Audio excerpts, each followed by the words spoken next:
Belakangan ini sering sekali mendengar terkait kekisruhan yang terjadi sebagai akibat diterapkannya sistem zonasi, namun ternyata sistem zonasi juga memberi dampak positif khususnya untuk yang akan melanjutkan sekolah dasar.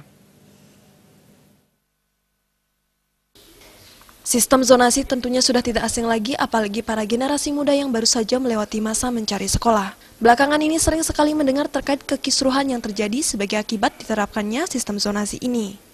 Namun ternyata sistem zonasi juga memberi dampak positif. Melalui sistem zonasi, peserta didik khususnya pendidikan anak usia dini yang akan melanjutkan sekolah dasar tidak lagi menempuh lewat sistem tes. Taman kanak-kanak dalam hal ini yang menyediakan pendidikan untuk anak usia dini tidak lagi berfokus dalam mengajarkan kegiatan membaca, menulis, dan berhitung kepada peserta didik.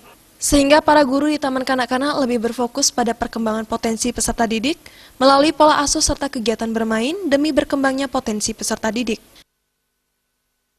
Kita, terutama para peserta didik.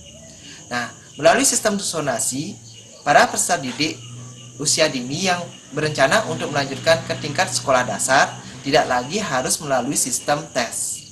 Jadi, Taman Kanak-kanak dalam hal ini yang menyediakan pendidikan bagi anak usia dini tidak lagi berterfokus pada tanggung jawab mengajarkan kegiatan membaca, menulis, dan berhitung kepada peserta didiknya. Jadi pada guru di Taman Kanak-kanak lebih berfokus pada pengembangan potensi dan bakat peserta didik melalui pengembangan pola asuh serta kegiatan bermain demi berkembangnya potensi peserta didik serta peserta didik bisa mengetahui dan mengenali lingkungannya dengan lebih baik sebelum mengenyam pendidikan melalui kegiatan membaca, menulis, dan berhitung di tingkat sekolah dasar nantinya.